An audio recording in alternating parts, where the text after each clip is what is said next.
آج کی کہانی ایک ایسی بہو ثنا کی ہے جو سسرال کے ماحول میں ڈھل کر سب کے ساتھ محبت اور حکمت سے جینا جانتی ہے۔ سچ بتاؤ، تمہیں جیل سی تو نہیں ہو رہی نا کہ اب سب تعریفیں اسی کی ہو رہی ہیں؟ فریال نے نرمی سے سوال کیا جب ثنا کچھ الجھی ہوئی نظر آ رہی تھی اور باغیچے میں ایک پرانے پائپ سے پانی بہتا دیکھ رہی تھی۔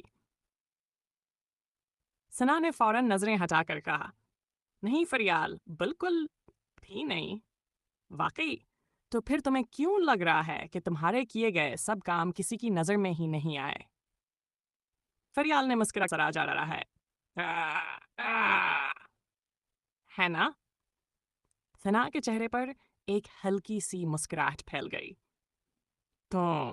تم صحیح کہہ رہی ہو فریال، شاید میں خود سے کچھ زیادہ ہی توقع کرنے لگی ہوں۔ فریال نے اس کے کندھے پر ہاتھ رکھا۔ یاد رکھو ثنا، کچھ معاملات کا بگڑنا بھی ہماری بھلائی کے لیے ہوتا ہے۔ اللہ اپنے بندوں کو کبھی تنہا نہیں چھوڑتا۔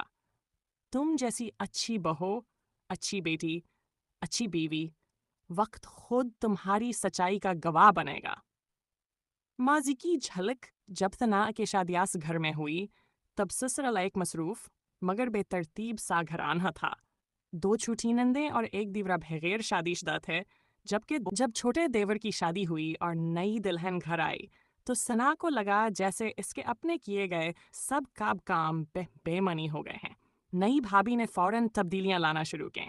لاؤنج کی سیٹنگ، گملوں کی جگہ، پردوں کے رنگ، ہر چیز بدلنے لگی۔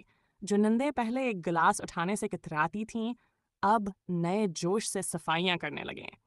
ثنا کو خلش سی ہونے لگی۔ کیا میرا صبر، میرا سلیقہ، میری برداشت، سب بیکار گیا؟ اس نے کبھی کسی کو مجبور نہیں کیا، نہ نندوں سے زور زبردستی کی، نہ گھر پر قبضے کی کوشش کی۔ مگر اب وہی لوگ نئی بھابھی کے کہنے پر سب کچھ کر رہے تھے۔ ایک دن ثنا نے فریال سے دل کی بات کہہ دی، میں نے سکون کے لیے سب کچھ برداشت کیا، مگر اب دل دکھتا ہے کہ میری خاموشی کو کمزوری سمجھا گیا۔ فریال نے نرمی سے کہا، نہیں ثنا، تمہاری خاموشی تمہاری طاقت تھی۔ نئی آنے والی میں کچھ خوبیاں ضرور ہوں گی، لیکن جو تم نے کیا وہ ہر کسی کے بس کی بات نہیں۔ نند کا اعتراض۔ اسی شام ثنا نے سنا کہ نند اپنی ماں سے کہہ رہی تھی، امی، نئی بھابھی تو گھر کا نظام ہی بگاڑ رہی ہے، پہلے بھی تو سب کچھ ٹھیک تھا نا؟ ثنا کے لبوں پر ایک مطمئن مسکراہٹ آ گئی۔ شاید فریال سچ ہی کہتی تھی۔ سچ کو دیر لگتی ہے مگر وہ سامنے آ ہی جاتا ہے۔ تبدیلی ہمیشہ بری نہیں ہوتی، لیکن اصل خوبصورتی اس تبدیلی میں ہے جو سب کے دل جیت لے، بغیر شور کے، بغیر زبردستی کے۔ حیرت واقع کے ثنا کی کہانی میں سکھاتی ہے کہ حاصل عظمت خاموش خدمت میں ہے، نہ کہوا ہوا سمیٹنے میں۔